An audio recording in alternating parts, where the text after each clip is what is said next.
नमस्ते बच्चों, एक बार फिर से आपका स्वागत है हमारे इस YouTube चैनल AMS संपूर्ण ज्ञान पे।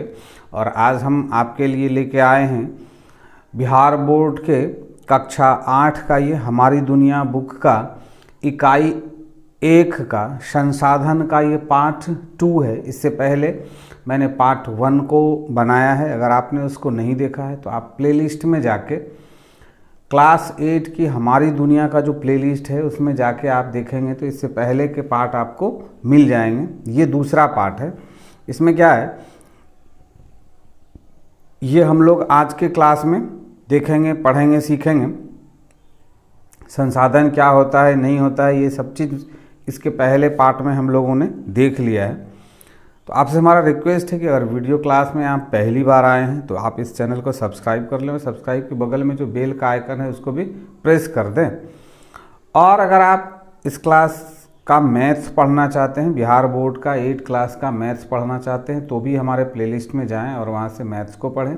और भी दूसरे सब्जेक्ट को पढ़ना है तो आप हमारे चैनल को सब्सक्राइब कर लें। बारी बारी से आपको हर एक सब्जेक्ट के बारे में, हर एक सब्जेक्ट को पढ़ाया जाएगा। और अगर आप इसका इंग्लिश पढ़ना चाहते हैं या फिर ग्रामर और ट्रांसलेशन सीखना चाहते हैं तो हमारा खुद का एक चैनल है AMS स्पोकन गुरु के नाम से। आप हमारे उस चैनल को विजिट करें और वहां से जाके आप ट्रांसलेशन और ग्रामर को भी सीखें। तो आज का ये क्लास स्टार्ट करते हैं। सीमा दोनों की बातें ध्यान से सुन रही थी। उसे जंगल घूमने के साथ साथ मिल रही ये जानकारियाँ काफ़ी रोचक लग रही थी। क्या होता है कि ये सभी बच्चे घूमने गए हैं और आपस में बातचीत कर रहे हैं और संसाधन के बारे में जानकारी प्राप्त हो रही है इन लोगों को। तो उसने गोविंद से पूछा, वितरण के आधार पर भी तो इसके कुछ प्रकार होंगे? मतलब वितरण के आधार पर इन संसाधनों का भी तो कुछ प्रकार होगा, कुछ वर्गीकृत किया जा सकता है। तो गोविंदा बोला, हाँ, वितरण की दृष्टि से प्रकृति में पाए जाने वाले संसाधन सर्वत्र उपलब्ध एवं स्थानिक प्रकार के होते हैं। प्राकृतिक द्वारा कुछ ऐसे संसाधन प्रदान किए गए हैं जो सभी जगह पाए जाते हैं, जिनमें मिट्टी एवं पवन प्रमुख है। इन्हें सर्वत्र उपलब्ध या सर्वव्यापक संसाधन कहा जाता है। कुछ ऐसे भी संसाधन हैं जो निश्चित स्थानों पर ही पाए जाते हैं। इन्हें स्थानीय संसाधन कहा जाता है। कोडरमा में पाया जाने वाला अब्रक, जादूगोड़ा में मिलने वाला यूरेनियम और छोटा नागपुर क्षेत्र में पाए जाने वाला कोयला इत्यादि इस दृष्टि से महत्वपूर्ण है। क्या कहा जा रहा है कि इससे पहले हम लोगों ने इस संसाधन के अलग अलग वर्गों के बारे में पढ़ा, तो अब कह रहा है वितरण की दृष्टि से भी तो इसका कुछ अलग अलग नाम होगा। तो उसमें क्या है, स्थानीय संसाधन है और अस्थानिक है, सर्वत्र उपलब्ध होने वाला है। तो जो चीज़, कुछ ऐसी चीज़ें हैं जैसे हवा है, भूमि है, ये सर्वत्र उपलब्ध हैं, मतलब हर जगह उपलब्ध हैं। और कुछ जो खनिज हैं वो कुछ खास जगहों पर ही उपलब्ध हैं। मान के चलिए जो पहाड़ी क्षेत्र है तो उसी क्षेत्र में आपको पत्थर मिलेंगे, मैदानी क्षेत्र में आपको पत्थर नहीं मिलेंगे। और पहाड़ी क्षेत्र में आपको मैदानी क्षेत्र की तरह भूमि नहीं मिलेगी। तो कुछ एक ऐसे चीज़ हैं जो स्थान विशेष पे ही मिलते हैं। अंशु ने बताया, स्वामित्व के आधार पर प्राकृतिक संसाधनों को निजी, राष्ट्रीय एवं अंतर्राष्ट्रीय संसाधनों में बांटा जाता है। क्या होता है, स्वामित्व के आधार पर प्राकृतिक संसाधनों को निजी या राष्ट्रीय एवं अंतर्राष्ट्रीय में बांटा जाता है। कैसे बांटा जाता है? जब कोई प्राकृतिक संसाधन जैसे भूमि, तालाब आदि किसी व्यक्ति के स्वामित्व में होता है तो उसे निजी संपत्ति कहा जाता है। किसी राष्ट्र के अंदर पाए जाने वाली सभी प्रकार के संसाधन राष्ट्रीय संसाधन कहलाते हैं। 19.2 किलोमीटर से 200 किलोमीटर तट क्षेत्र से अपवर्जक आर्थिक क्षेत्र कहलाता है। क्या होता है वो? 19.2 किलोमीटर से 200 किलोमीटर तट क्षेत्र में वो अपवर्जक आर्थिक क्षेत्र कहलाता है। 200 किलोमीटर से आगे स्थित क्षेत्र खुला महासागरीय क्षेत्र कहलाता है, जिसे अंतर्राष्ट्रीय संसाधन के तहत रखा जाता है।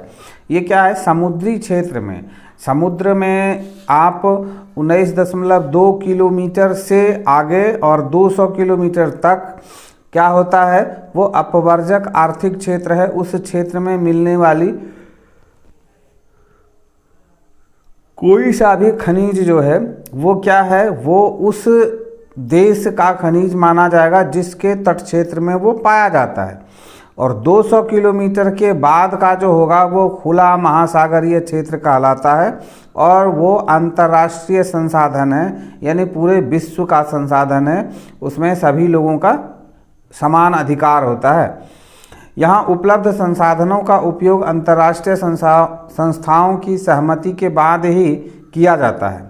क्या होता है कि ये जो संसाधन है, जो समुद्र क्षेत्र में 200 किलोमीटर के बाद जो संसाधन पाए जाते हैं, उन संसाधनों का उपयोग जो है वो अंतर्राष्ट्रीय संस्थाओं की सहमति के बाद किया जाता है।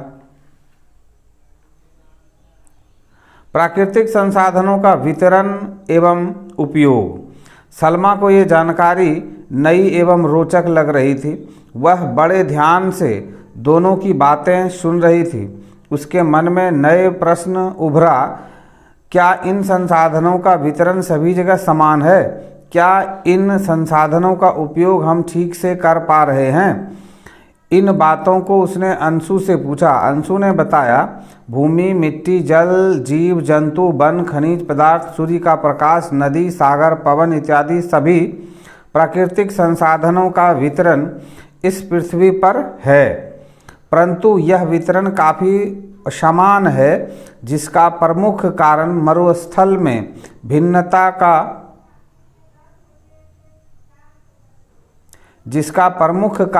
स्थल रूप में भिन्नता का पाया जाना है। जैसे कहीं पहाड़, कहीं पठार तो कहीं मैदान का विस्तार पाया जाता है। स्थल रूप में इस भिन्नता के कारण पहाड़ों एवं पठारों पर वन का वितरण अधिक मिलता है। क्या होता है? प्राकृतिक संसाधनों का वितरण एवं उपयोग। प्राकृतिक संसाधनों का जो वितरण है और उसका जो उपयोग है वो किस पे निर्भर करता है? वहाँ के जलवायु पे, वहाँ के पृथ्वी के संरचना पे निर्भर करता है। अगर कहीं पहाड़ी क्षेत्र है, कहीं मैदानी क्षेत्र है, तो उसका उस हिसाब से वहाँ पे उसका वितरण होता है। भूमि, मिट्टी, जल, जीव जंतु, वन, खनिज पदार्थ, सूर्य का प्रकाश, नदी, सागर, पवन इत्यादि सब क्या है? प्राकृतिक संसाधनों का वितरण इस पृथ्वी पर होता है। समान रूप से हर एक जगह आपको सूर्य की रोशनी और हवाएं उपलब्ध होती हैं, लेकिन कहीं पठार है तो जहाँ पठार है तो मैदानी क्षेत्र में पठार नहीं है और पठारी क्षेत्र में मैदान नहीं है। प्राकृतिक रूप से पठारी क्षेत्रों में खनिज पदार्थों की अधिकता मिलती है। क्या होता है? प्राकृतिक रूप से पठारी क्षेत्रों में खनिज पदार्थ, यानी पहाड़ी क्षेत्रों में खनिज पदार्थ की अधिकता मिलती है। मरुस्थलीय क्षेत्रों में बालू के ढेर मिलते हैं, जबकि पर्वतीय एवं पठारी क्षेत्रों में नदियां एवं छोटी छोटी सरिताओं के कारण जल की उपलब्धता बनी रहती है। गोविंद ने कहा, हाँ अंशु, तुम ठीक कह रहे हो। अक्षांशीय विस्तार और समुद्र तट से दूरी, समुद्र जल तल से ऊंचाई तथा स्थल रूप से भिन्नता के कारण सभी प्रकार के संसाधनों का वितरण इस पृथ्वी पर असमान रूप से पाया जाता है। उदाहरण के लिए विषुवतीय क्षेत्रीय रेखीय क्षेत्र में सूर्य प्रकाश की सालों भर अधिकता होती है, जबकि उत्तरी एवं दक्षिणी ध्रुव की ओर जाने पर उसकी उपलब्धता क्रमशः घटती जाती है। क्या होता है कि ये जो अक्षांशीय विस्तार है, अक्षांशीय विस्तार किसको कहते हैं ये आपको पता होगा, और अगर नहीं पता है तो आप जो पृथ्वी का ये जो गोल वाला हिस्सा देखते हैं और उसके बाद उसको इस तरह से गोल गोल एक डिग्री पे काटा जाता है, तो ये क्या है? अक्षांशीय है। और लंबवत जो इसे काटा जाता है वो क्या है? देशांतरीय है। तो जब हम विषुवत रेखा से ऊपर या फिर नीचे, यानी उत्तरी ध्रुव की ओर या फिर दक्षिणी ध्रुव की ओर जब जाते हैं तो सूर्य की रोशनी वहाँ कम होती जाती है, सूर्य की उपलब्धता कम होती जाती है। तो ये अक्षांशीय विस्तार के कारण जो है क्या होता है, वहाँ पे सूर्य का वितरण कम हो पाता है। सलमा दोनों की बातें सुनने में मगन थी। तभी अंशु बोला, सलमा, जहाँ तक प्राकृतिक संसाधनों के उपयोग का संबंध है, यह तकनीक की उपलब्धता तथा आवश्यकता पर निर्भर करता है। क्या होता है कि हम प्राकृतिक संसाधनों का जो उपयोग करते हैं उसमें तकनीक की उपलब्धता और आवश्यकता दोनों पे निर्भर करता है।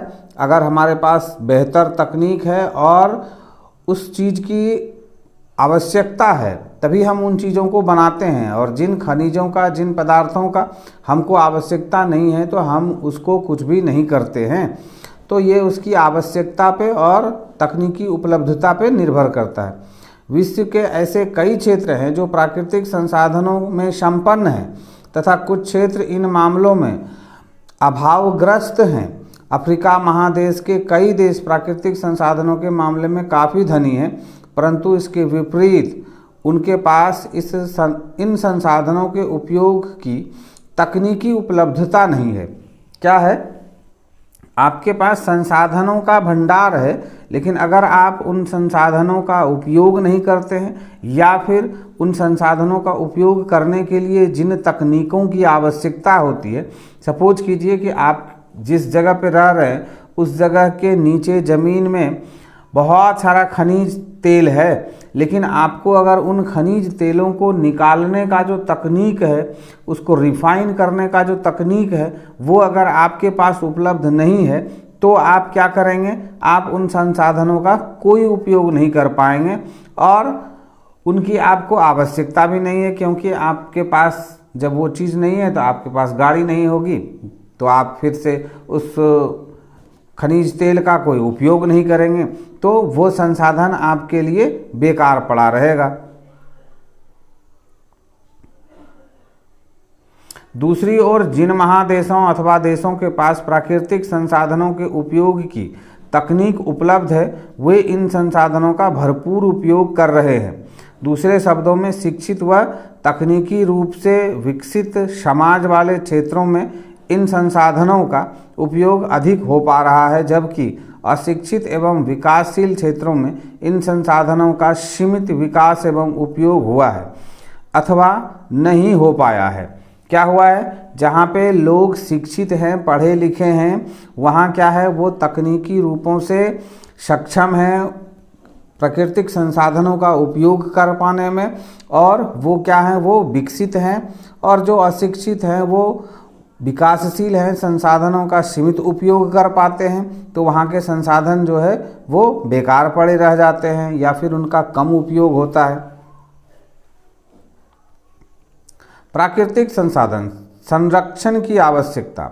सीमा बोली, भैया संसाधन तो हमारे लिए उपयोगी हैं, फिर हमें तो इनके संरक्षण हेतु प्रयास करना चाहिए। अंशु बोला, हाँ क्यों नहीं, प्राकृतिक संसाधनों के बिना मानव जीवन की कल्पना नहीं की जा सकती है। क्या है, प्राकृतिक का अगर ये संसाधन नहीं होता तो ये मानव का जीवन संभव नहीं था। आप सोचिए अगर ये भूमि नहीं होती, आप सोचिए ये हवाएं नहीं होती, आप सोचिए अगर ये सूर्य नहीं होता, आप सोचिए अगर ये जल नहीं होता, तो क्या यहाँ पे जीवन संभव था? बिल्कुल संभव नहीं था। तो प्राकृतिक संसाधनों पर ही हम मनुष्यों का जीवन संभव है, परंतु इन संसाधनों के उपयोग की तकनीक एवं उनकी आवश्यकताओं का होना जरूरी है। मनुष्य ने अपनी आवश्यकता पूर्ति के लिए प्राकृतिक संसाधनों का अत्यधिक दोहन किया है। हमने इसका अविवेकपूर्ण इस्तेमाल तो किया ही है, इसे इस प्रकार प्रदूषित भी कर दिया है कि वे आज सीधे उपयोग के लायक नहीं रह गए हैं। यही नहीं, हमने कई प्राकृतिक संसाधनों का इतना अधिक खनन एवं उपयोग किया है कि इसके भंडार धीरे धीरे समाप्ति की ओर हैं। भविष्य में इनके भंडार खत्म होने वाले हैं। क्या है, हम जो भी प्राकृतिक संसाधन हैं इनका हम अत्यधिक दोहन यानी अत्यधिक उपयोग किया है, और अविवेकपूर्ण इस्तेमाल मतलब बिना कुछ सोचे समझे हम इस प्राकृतिक संसाधन का उपयोग करते जाते हैं, जिससे क्या हो गया है कि वो बहुत ऐसे प्राकृतिक संसाधन हैं जो कि अब क्षेत्र विशेष में वो समाप्त ही हो गए हैं। अब वहाँ के लोग उन संसाधनों का उपयोग नहीं कर पाते हैं।